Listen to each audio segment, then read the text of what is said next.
Baiklah, saya akan memaparkan daripada draft disertasi saya. Nah, ini dalam rangka untuk seminar hasil penelitian disertasi di Prodi Dr. Ilmu Manajemen Universitas Persada Indonesia YAI. Judul adalah Model Loyalitas Pelanggan, sebuah pendekatan urutan kedua. Seminar hasil disertasi saya sendiri, Ronggo Besmandara Napitupulu, NIM 1963-910. Nah, pertama sekali saya akan menyampaikan dulu perbaikan terhadap saran, masukan, tanggapan, atau dengan kata lain notulen pada ujian sidang proposal disertasi pada tanggal 22 April 2021, di mana ketua sidang adalah Profesor Dr. Hamdi Hadi DEA, promotor Profesor Dr. Nandan Lima Krisma, STMM, co-promotor Dr. Hari Susilo, Insinyur MM, IAI, kemudian oponen ahli adalah Dr. Togi Parudian Purba, MM almarhum. Nah, ini adalah saran dan jawaban dari Profesor Dr. Nanda Lima Krisma, STMM. Nah, saran pertama, fenomena masalah harus diungkap secara jelas yang diperlihatkan melalui indikasi-indikasi permasalahan dari variabel yang diteliti. Jawaban, fenomena masalah ditunjukkan oleh survei pendahuluan yang memperlihatkan kepercayaan dan loyalitas pelanggan smartphone Vivo di Medan masih di bawah merek-merek lain seperti Samsung dan Oppo. Yang kedua, hasil penelitian terdahulu menunjukkan variabel anteseden loyalitas pelanggan masih tidak konsisten dalam hal pengaruh terhadap variabel dependen. Jadi dalam hal ini ada suatu ketidakkonsistenan daripada penelitian-penelitian dahulu. Nah, kemudian sintesa atas dasar konsep teori dan fenomena masalah, namun sebelumnya diungkapkan grand theory. Nah, dalam hal ini grand theory adalah resources based theory, kemudian middle rank theory adalah growth of the pin, kemudian tentunya applied theory adalah pemasaran. Nah, kemudian konsep-konsepnya adalah citra merek, kemudian persepsi harga, kualitas produk, kepercayaan konsumen, loyalitas pelanggan.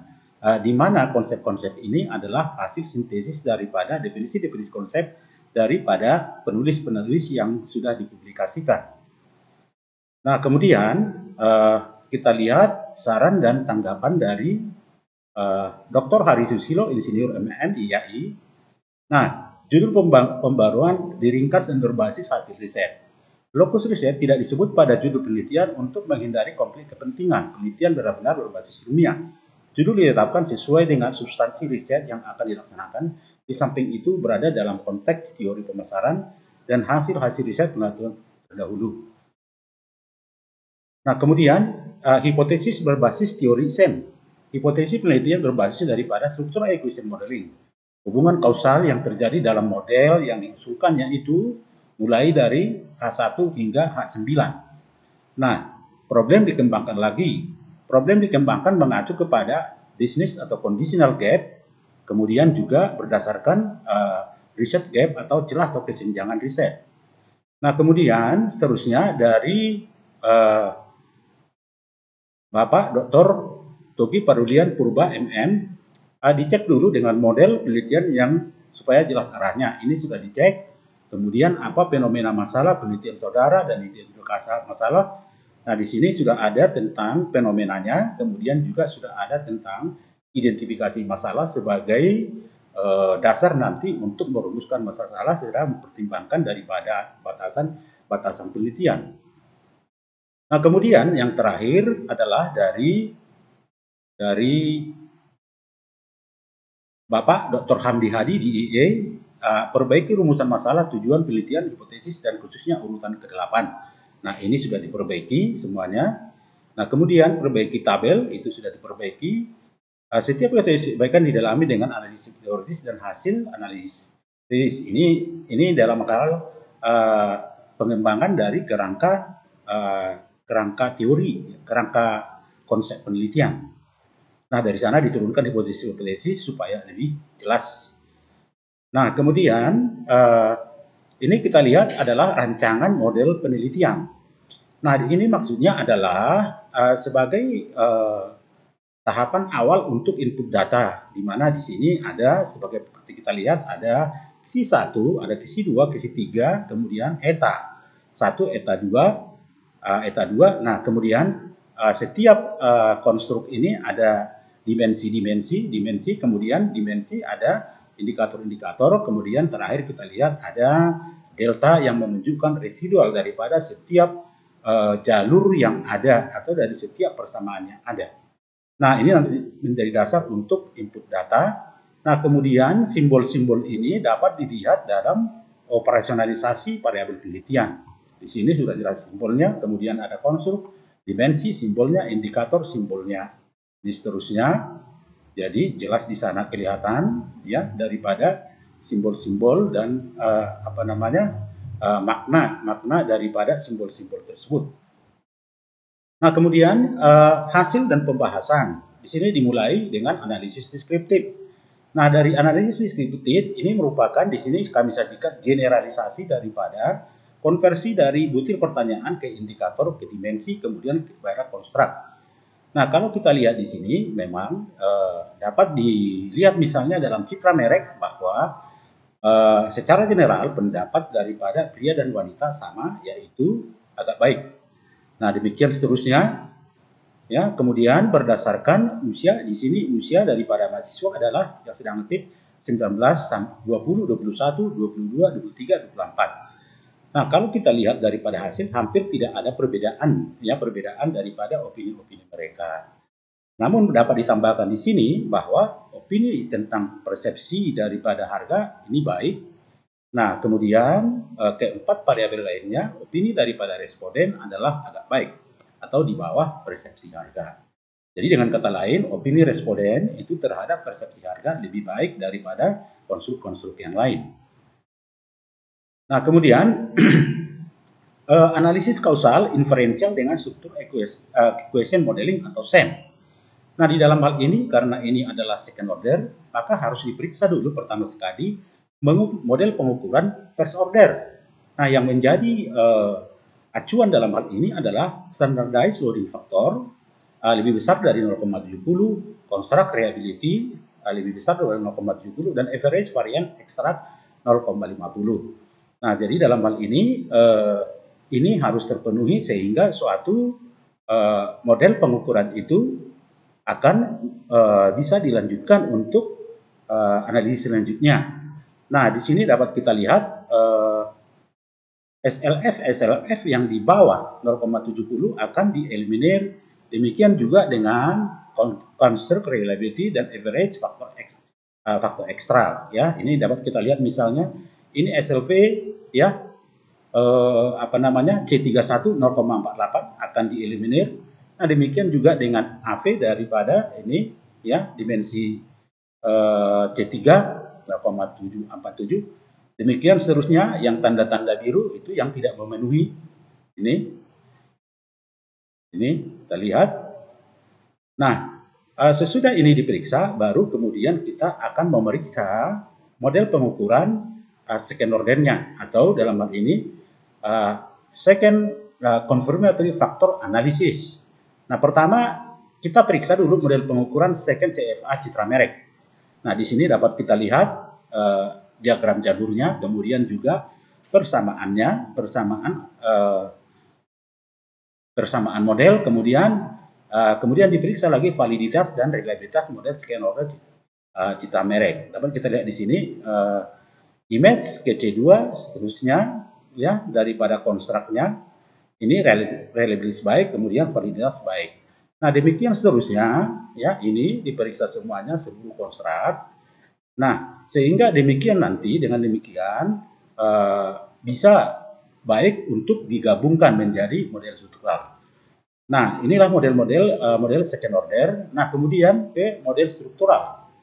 Nah, hipotesis dapat kita lihat di sini pengujian hipotesis dengan alfa sama dengan 0,05 atau tingkat kesalahan 0,5. Maka di sini kita lihat ada 9 hipotesis yang diajukan, kemudian 2 diantaranya tidak signifikan, yaitu hipotesis 6, kemudian juga dengan hipotesis 8. Jadi seluruhnya signifikan. Nah, kemudian dapat kita lihat ini adalah persamaan fungsional struktur 1 dan 2. Ini trust sama dengan 0,22, image, kemudian seterusnya ya dengan R square 0,85. Ini adalah standar deviasi dan ini adalah signifikansi atau T hitung. Dapat kita lihat semuanya adalah signifikan. Nah, kemudian untuk yang persamaan struktural kedua kita lihat ada dua yang tidak signifikan, yaitu seperti kita lihat di sini, ini yaitu trust ini minus 0,44, kemudian juga price terhadap loyalty minus 1,87, jadi di bawah critical ratio 1,96. Nah, kemudian dapat kita lihat ini dia, ini model strukturalnya yang sudah fit. Ini image, price, quality, trust, loyalty sebagai konstruk. Nah, kemudian dimensinya adalah C2, H1, H2, H3, KSP, LA4. Nah, kemudian ini adalah indikator-indikator. Nah, ini sesudah kita modifikasi dengan menghubungkan indikator-indikator, maka diperoleh diagram jalur tersebut sudah fit atau sudah cocok. Dapat kita lihat di sini bahwa hanya ada satu yang masih bad fit, yaitu chi-square.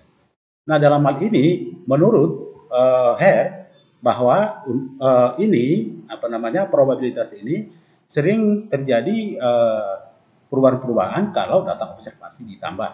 Jadi oleh sebab itu bisa diwakili oleh goodness of fit index dan good mean square. Dalam hal ini keduanya memenuhi. Nah, kemudian yang lain-lain juga ya, ukuran kesesuaian inkremental atau kooperatif juga sudah memenuhi. Kemudian juga ukuran kesesuaian parsimonis atau kesederhanaan semuanya memenuhi. Kita lihat berarti dalam hal ini model tersebut sudah bisa kita pakai.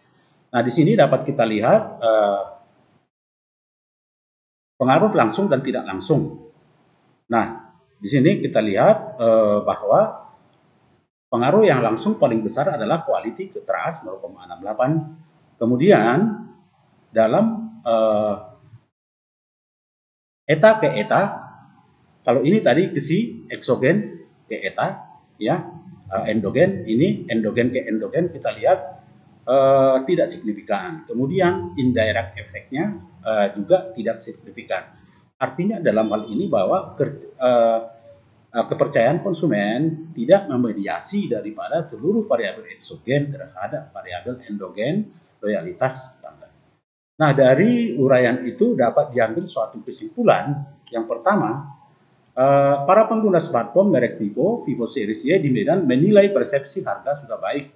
Pendapat ini lebih tinggi dari keadaan citra merek, kualitas, percayaan konsumen, dan loyalitas pelanggan masing-masing masih dinilai agak baik.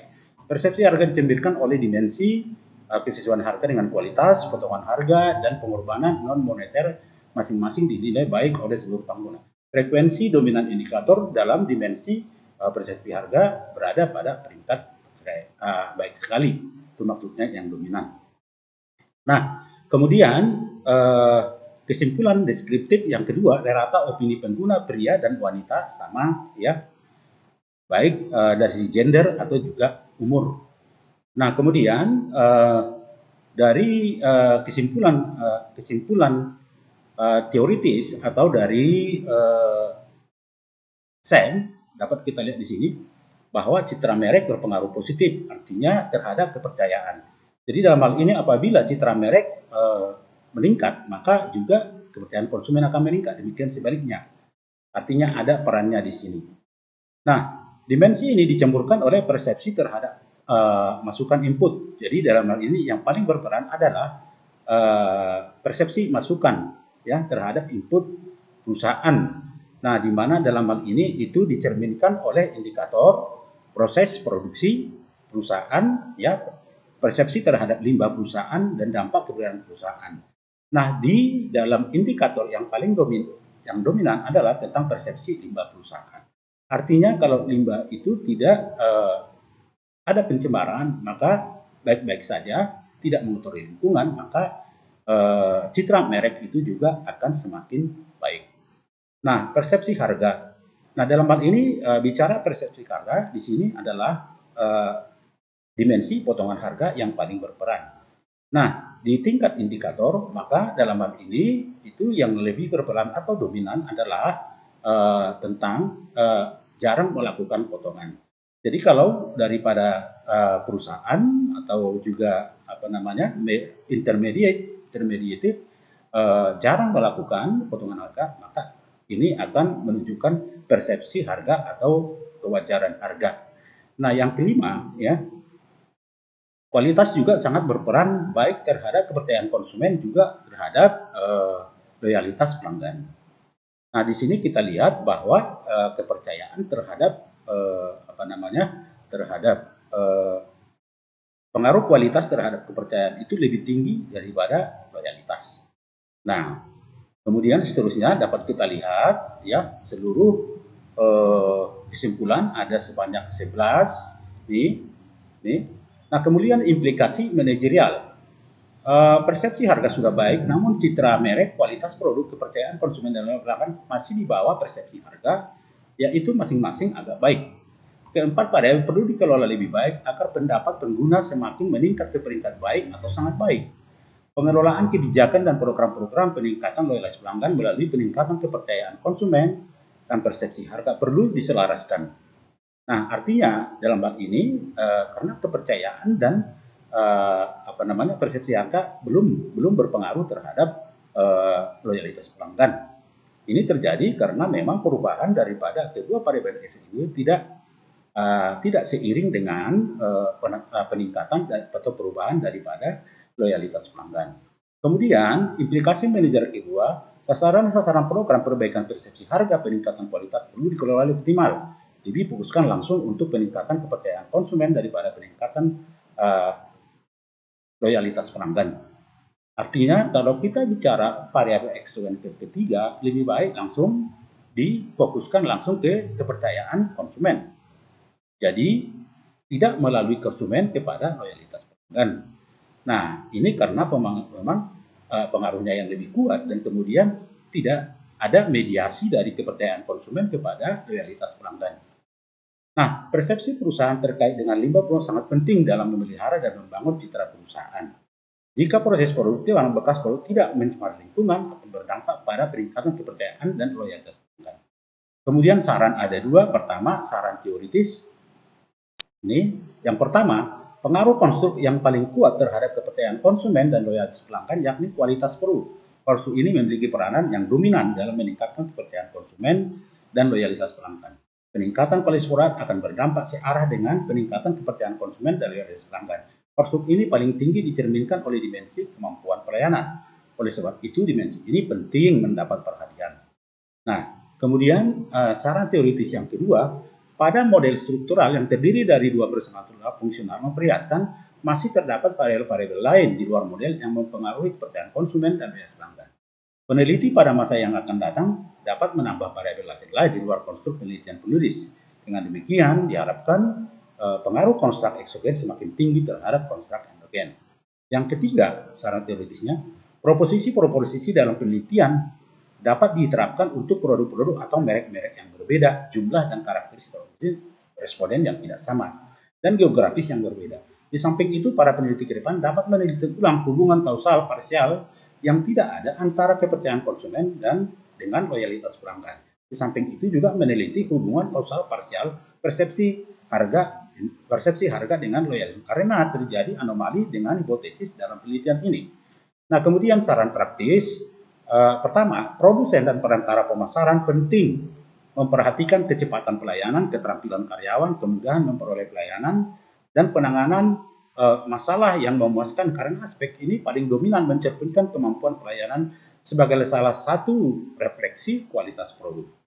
Kualitas produk yang semakin tinggi akan meningkatkan kepercayaan konsumen dan loyalitas pelanggan. Saran praktis yang kedua, pemasar smartphone Vivo Series E di Medan dapat mempertahankan strategi dan program-program pemasaran selama ini di mana tidak ada perbedaan produk berdasarkan gender dan umur. Berdasarkan penelitian ini terbukti opini responden pria dan wanita terkait dengan citra merek persepsi harga, kualitas produk, kepercayaan konsumen, dan loyalitas pelanggan tidak berbeda. Pengguna juga memiliki pendapat yang sama berdasarkan umur terhadap penerapan strategi dan program perusahaan terkait dengan kelima variabel rupiah. Nah, demikianlah paparan daripada disertasi saya. Sekian dan terima kasih.